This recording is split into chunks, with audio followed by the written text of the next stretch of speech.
I should have known something was wrong the moment Rachel spent 40 minutes choosing her dress. Not just any dress, the emerald green one that hugged her curves perfectly, the one she'd worn on our honeymoon in Santorini 5 years ago. "You look beautiful," I told her, meaning it. She barely glanced at me. "Thanks, David." The drive to Mark's birthday party was quiet. Rachel scrolled through her phone while I navigated the city streets, occasionally asking about people who'd be there. When I mentioned her office crowd might show up, I caught something flicker across her face, anticipation, maybe excitement. It disappeared before I could be sure. The restaurant was packed with familiar faces. Mark greeted us warmly, pressing drinks into our hands. For the first hour, everything seemed normal. Rachel stayed close, laughing at the right moments, her hand occasionally finding mine. I started to relax. Then he arrived. Cameron. I'd heard the name maybe twice in passing. "New guy at work," Rachel had said dismissively. "Handles the marketing accounts." He wasn't what I expected. Tall, yes, but it wasn't just his height. It was the way he carried himself, confident without arrogance, charming without trying too hard. Within minutes of his arrival, he'd integrated into every conversation, making people laugh, making them lean in closer. I watched Rachel watch him. At first, it was subtle. A glance held a second too long. A smile that brightened when he spoke.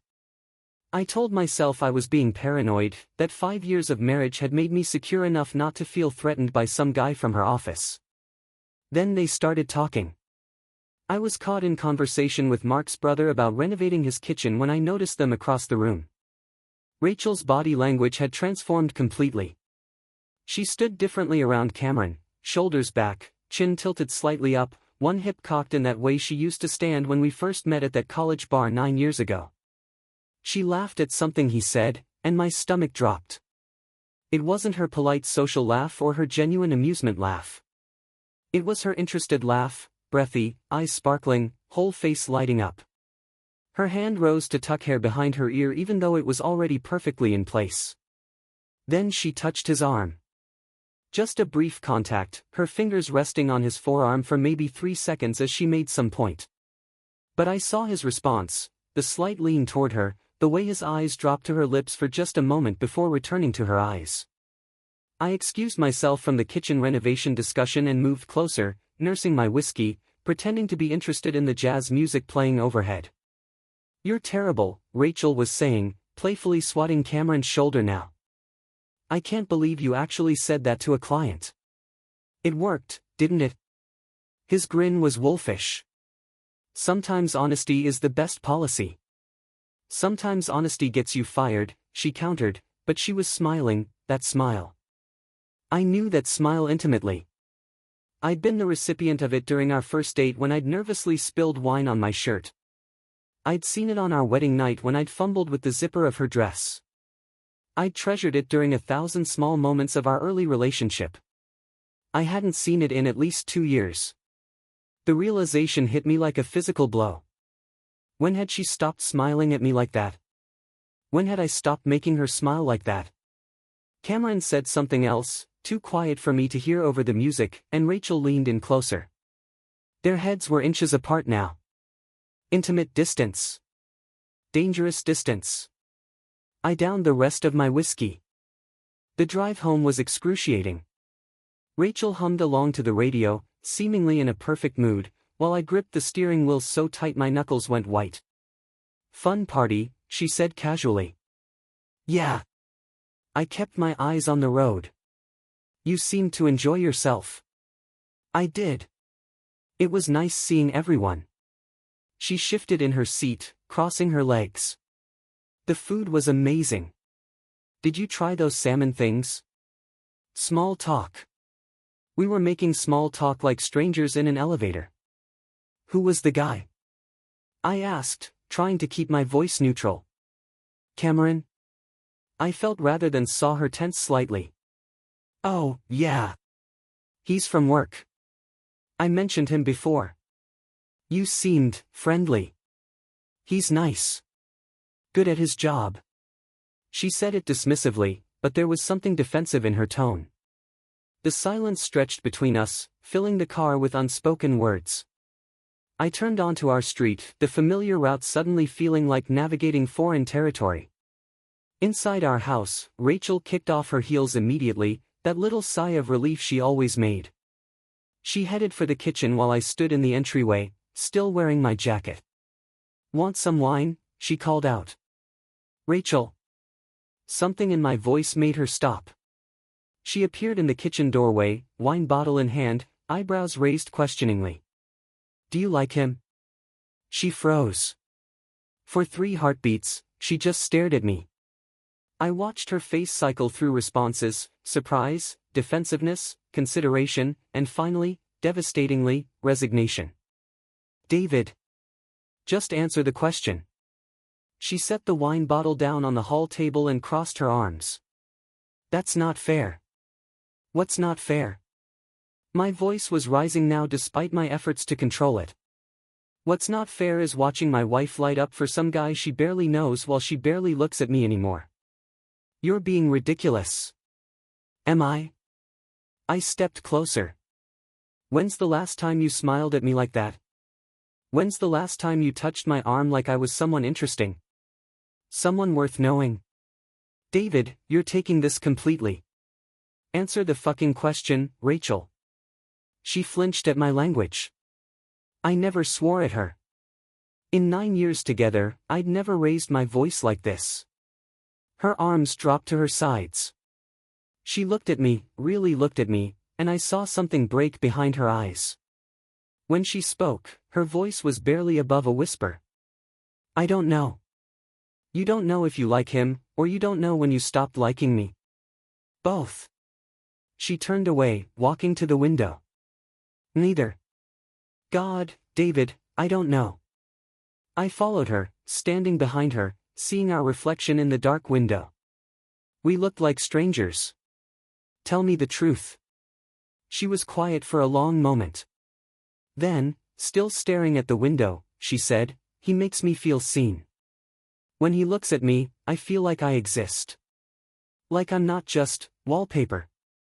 Wallpaper. The word tasted bitter. "We're roommates, David." She turned to face me now, and there were tears on her cheeks. "We share a house and a mortgage and a routine, but when's the last time we actually saw each other? When's the last time you looked at me and really wanted to know what I was thinking? Feeling? I ask you every day how your day was. And I say, fine, and you say, good, and then we watch TV and go to bed." Her voice cracked. "That's not a marriage. That's an arrangement. So what?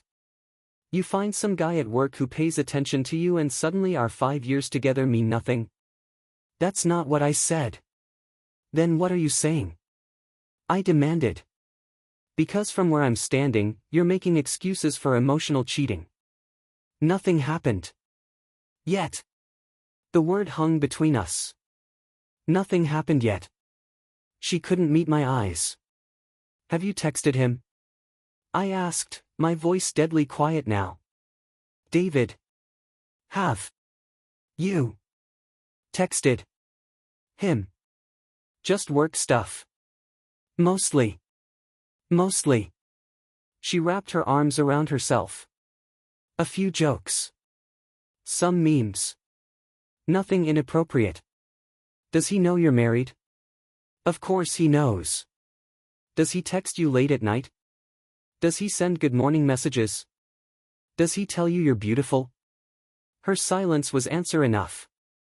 I sat down heavily on the couch, suddenly exhausted. "How long? How long what? How long have you been feeling this way? About us?" Rachel sat down across from me, perched on the edge of the armchair like she might bolt at any moment. She twisted her wedding ring around her finger, a nervous habit I'd noticed her doing more and more lately. "Honestly? Maybe a year. Maybe longer." She looked up at me. "When's the last time we had sex and you actually looked at me? Not through me, not with your eyes closed, but at me?" The accusation stung because it was true. Our intimate life had become mechanical, familiar positions, efficient movements, mutual orgasms achieved with practiced ease before rolling over to sleep. When's the last time you initiated? I shot back. I stopped trying 6 months ago, she said softly. You didn't notice. I wanted to argue, but I couldn't. I genuinely couldn't remember the last time she'd reached for me first. We stayed up until 3 in the morning, the kind of conversation we should have had years ago finally erupting in our living room. Words we'd swallowed, resentments we'd buried, desires we'd abandoned, everything came pouring out. You stopped trying, Rachel said at one point, mascara smudged under her eyes from crying. After we bought the house, after you got the promotion, you just stopped. Stopped planning dates, stopped surprises, stopped trying to make me laugh. I was building a life for us, I protested. Working 60-hour weeks so you could cut back to part-time if you wanted. So we could save for kids. For a future. I didn't ask you to work 60 hours a week. I asked you to come to bed before midnight sometimes. I asked you to take a vacation. I asked you to look up from your laptop when I walked in the room. And you? I felt the anger rising again. You started spending every evening at work events. Networking, you called it. How many of those were with Cameron? She at least had the grace to look ashamed. 3. Maybe 4. Maybe 4. For events in the last 2 months where he was there. And tonight? That party wasn't a work event. He's friends with Mark. I didn't know he'd be there. But her voice lacked conviction. Bullshit. I stood up, pacing. You knew. That's why you wore that dress. That's why you spent 40 minutes getting ready for a casual birthday party. Fine. She stood too, facing me. Yes, I thought he might be there. Yes, I wanted to look good. Is that what you want to hear? That I wanted someone to notice me? To see me as something other than the woman who sorts the recycling and reminds you to call your mother? I notice you. You notice when dinner isn't ready. You notice when I forget to pick up your dry cleaning. You don't notice me. We were standing feet apart, breathing hard, years of disappointment crystallizing between us. Do you want to sleep with him? I asked bluntly. Her hesitation was brief but devastating. I've thought about it. The honesty knocked the wind out of me. I'd expected denial, defensiveness, anything but straightforward admission. Have you kissed him? No. Has he kissed you? No. David, nothing physical has happened. I swear. But you want it to. It wasn't a question. She sank back onto the chair, covering her face with her hands. When she spoke, her voice was muffled. I don't know what I want.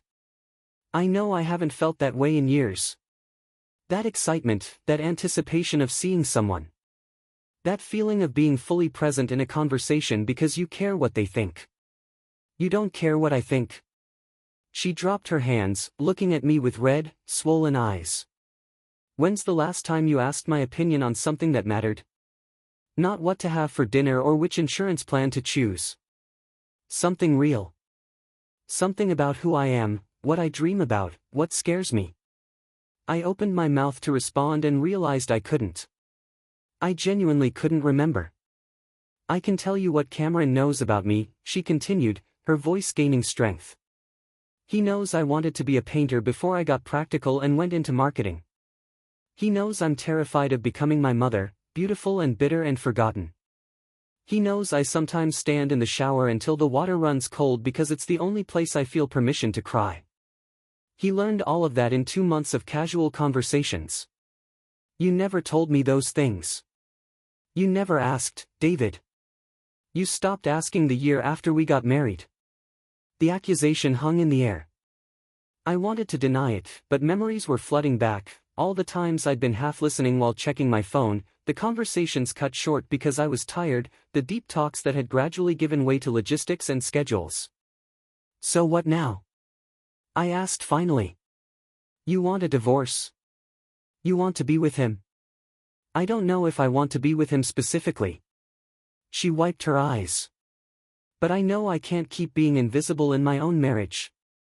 I can't keep waking up next to someone who sees me as a fixture rather than a person. That's not fair, Rachel. I love you. Do you? She stood up, facing me directly. Or do you love the idea of me? The wife who keeps things running smoothly, who doesn't complain, who makes your life easier. Because the real me, the messy, complicated, dissatisfied me, she's been trying to get your attention for a long time. I wanted to argue, but a sickening realization was creeping over me. When had I last asked about her painting? She used to sketch constantly, filling notebooks with charcoal drawings. I couldn't remember the last time I'd seen her with a sketchpad. When did you stop drawing? I asked quietly. She looked surprised by the question. About 3 years ago. You never noticed they were gone? I hadn't. Our home office had 3 of her pieces on the wall, I'd noticed those. But her active practice, her passion, her creative outlet had disappeared and I'd been too busy to see. I'm sorry, I said, and meant it. Rachel, I'm genuinely sorry. I didn't realize I'd been so absent? Yeah. Absent. I sat back down, suddenly feeling every hour of sleep I'd missed. But this thing with Cameron, that's not the answer. You know that, right? I know it's not about him, she said, her voice calmer now. He's just a mirror showing me what I've been missing. What we've been missing. We could fix it. Go to counseling. Take a trip. Reset. She was quiet for a long moment. I don't know if I want to. And there it was. The truth we'd been dancing around all night. You've already checked out, I said, understanding finally dawning. This isn't about Cameron or my working late or you feeling invisible. You've already decided. I haven't decided anything, she protested, but weakly. Haven't you? You're already imagining a different life. One where you're seen, appreciated, desired. And I'm not in that picture anymore, am I? She started crying again, but this time she didn't try to hide it. I don't want to hurt you. Too late. We sat in silence for a while. The grandfather clock in the hallway, a wedding gift from her parents, ticked away the seconds of our marriage. I need time, she finally said. Time to think. To figure out what I really want. Will you see him? While you're figuring it out? She didn't answer immediately, and her hesitation told me everything. Rachel moved into the guest bedroom that night. The symbolism wasn't lost on either of us. We joked when we bought the house that the guest room would be for visitors, never imagining it would become a demilitarized zone in our marriage. The next morning, I woke up alone. The space beside me was cold, obviously unslept in. I found Rachel in the kitchen, already dressed for work, coffee made but untouched on the counter. I'm going to stay at Amy's for a while, she said without preamble. Amy was her college roommate, divorced 2 years ago, living in a condo downtown. Just for a week or two. Give us both space to think. Space to see Cameron without me around, you mean? She flinched but didn't deny it. That's not fair. No? You're moving out so you can explore whatever this is with him without the inconvenience of your husband being in the way. I'm moving out so we don't destroy each other. Her voice rose. Last night was awful, David. Necessary but awful. I need space to breathe, to think clearly. And you need the same. She wasn't wrong. The apartment felt suffocating already, filled with the ghost of our argument, the weight of our failing marriage pressing down on everything. How long have you been planning this? I asked. I called Amy this morning. She offered. That's not what I mean. How long have you been planning to leave? She picked up her coffee mug, wrapping both hands around it like she needed the warmth. Part of me has wanted to leave for months. But part of me keeps hoping we'll magically become who we used to be. She looked at me. Last night made me realize we can't go back. We can only decide if we go forward together or apart. And Cameron? Where does he fit in this decision? He's not. David, this isn't about choosing between you and him. Isn't it though? You felt something with him you haven't felt with me in years. If he wasn't in the picture, would you even be leaving? She considered this. Probably eventually. He just made me face what I was avoiding. That I'm unhappy. That we're failing each other. I wanted to argue, to defend our marriage, but I was too tired. When are you leaving? I packed a bag last night. Amy's expecting me after work. She set down the coffee, still untouched. We should probably talk about logistics. Bills, the house. Jesus, Rachel. You're talking like this is permanent. Isn't it? She met my eyes, and I saw certainty there that terrified me. Be honest, David. If I walked out that door right now, would you fight for us? Would you take time off work, go to therapy, learn to see me again? Or would you be relieved to have your peaceful routine back? The question hit hard because I didn't know the answer. Part of me wanted to scream that I'd do anything, change everything, become whoever she needed. But another part, a shameful, secret part, recognized the truth in her words. Our marriage had become comfortable in its dysfunction, and disrupting that comfort felt exhausting. My silence was answer enough. That's what I thought, she said softly, picking up her purse and work bag. I'll text you later about coming by for more things. She walked to the door, then paused with her hand on the knob. For what it's worth, I did love you. I do love you. But I don't think I'm in love with you anymore. And I don't know if you ever really saw me clearly enough to love the real me. Then she was gone, and I was alone in our kitchen with 2 untouched cups of coffee and a marriage disintegrating around me. The next 2 weeks were surreal. Rachel texted periodically, polite, distant messages about bills and logistics. She came by twice when I was at work to collect more clothes and personal items. Each time, I came home to find small absences, her favorite mug gone from the cabinet, the photo of us in Rome removed from the mantel, her presence slowly evaporating from our shared space. I threw myself into work, accepting every extra project, staying late, coming home exhausted enough to pass out without thinking. My boss commented on my renewed dedication. I didn't tell him I was just avoiding an empty house. On Thursday of the second week, I broke. I drove to Amy's condo at 7 in the evening and called Rachel from the parking lot. I'm downstairs. Can we talk? She came down 10 minutes later, wearing yoga pants and an oversized sweater I'd given her 2 Christmases ago. She looked tired but somehow lighter, like a weight had lifted. We sat in my car as rain started pattering against the windshield. Are you seeing him? I asked bluntly. We've had coffee twice. Lunch once. She stared at her hands. Nothing physical happened. But yes, I'm seeing where it might go. While we're still married. While we're separated, she corrected. There's a difference. Not legally. Not really. She turned to face me. David, what do you want? Do you want me to come home and pretend nothing happened? Resume our dead marriage and both be miserable? I want you to give us a real chance. Not whatever half-assed version we'd been doing, but actually try. Therapy. Communication. Time together that matters. Why now? Why are you willing to fight for us now when you weren't willing to before? It was a fair question. Because I didn't realize what we were losing. I took us for granted. And if I come back, how long before you take me for granted again? 6 months? A year? She shook her head.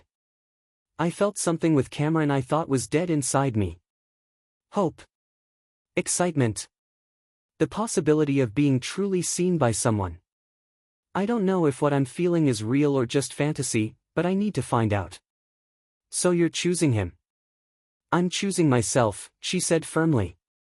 For the first time in 5 years, I'm choosing what I need instead of what's convenient or safe or expected. And what about what I need? What do you need, David? Honestly? I opened my mouth and realized I didn't have an answer. What did I need? A wife who went through the motions? A marriage preserved through obligation? Or the painful honesty that ours had run its course? I need you to be honest with me, I said finally. Is there any part of you that wants to fix this?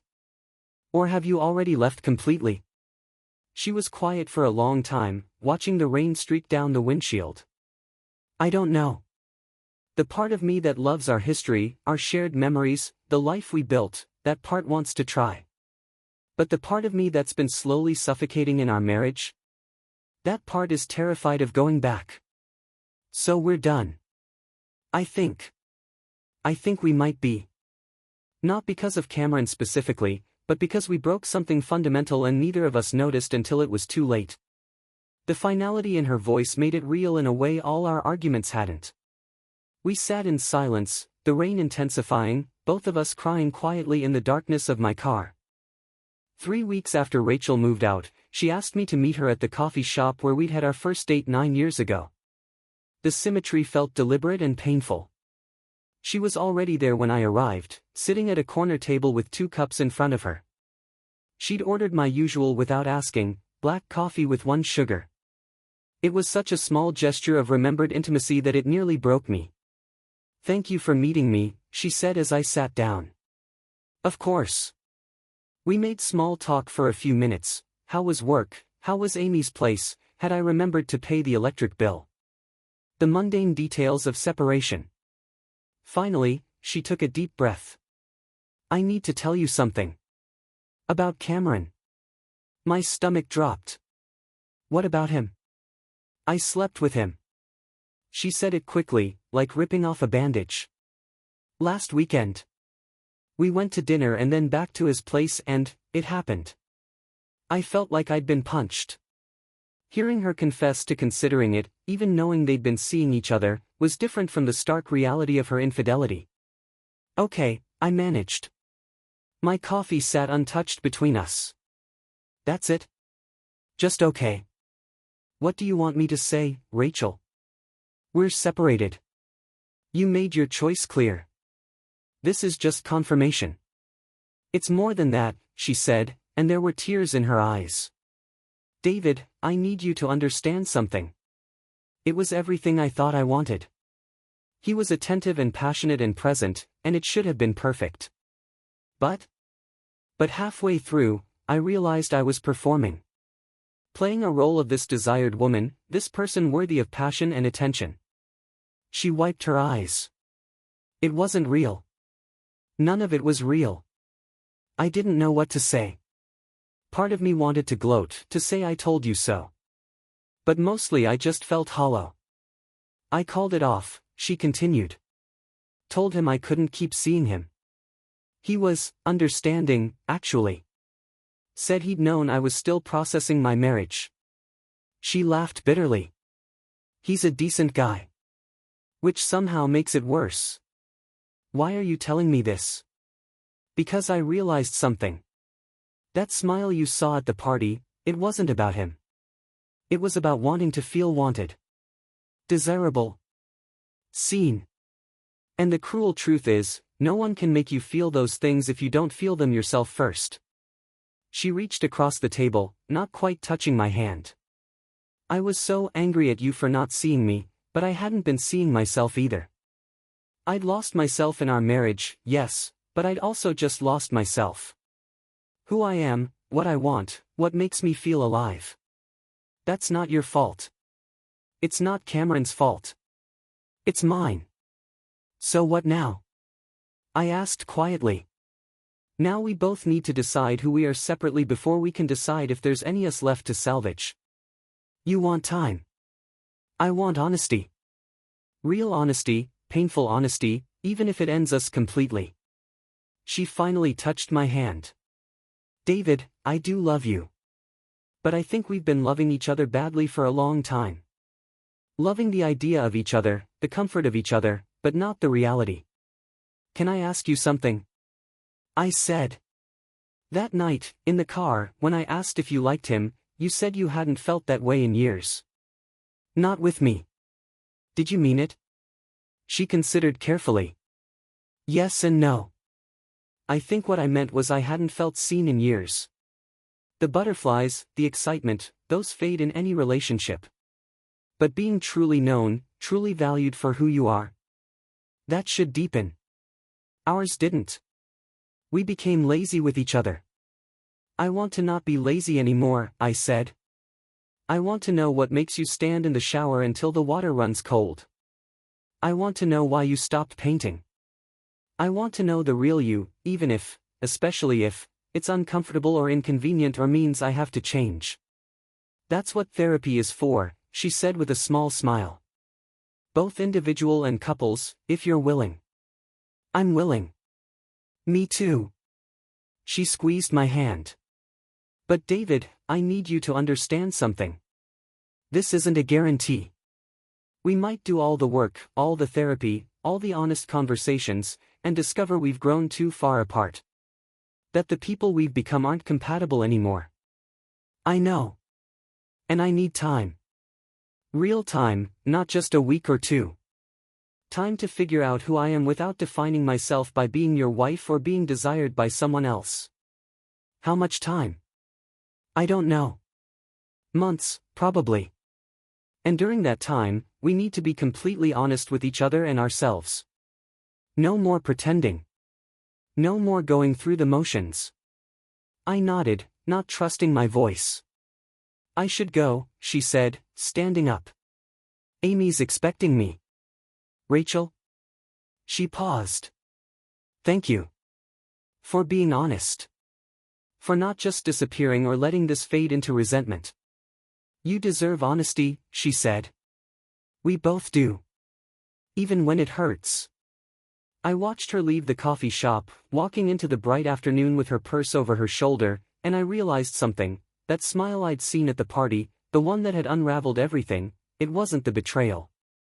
It was a symptom of a disease we'd both been ignoring.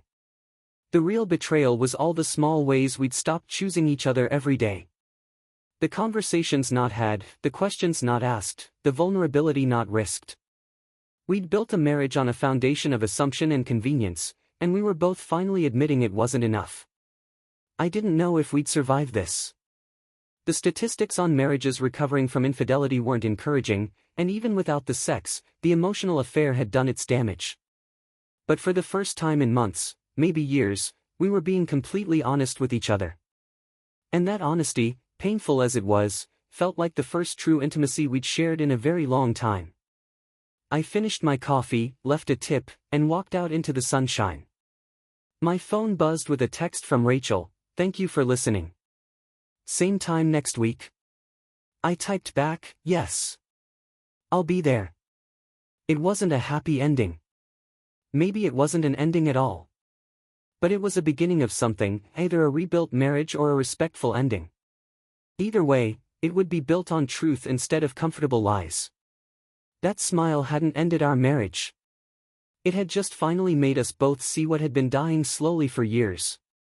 Now we had to decide if there was enough left to save, or enough courage to let go with grace. The work ahead would be hard, possibly futile. But at least we'd be doing it honestly, seeing each other clearly, maybe for the first time in our entire relationship. And somehow, in that painful clarity, I found the smallest seed of hope. 6 months later, I still don't know how our story ends. Rachel and I meet every week at that same coffee shop. Sometimes we talk about the past, sometimes the future, sometimes just the present moment. We're both in therapy, individual and occasionally together.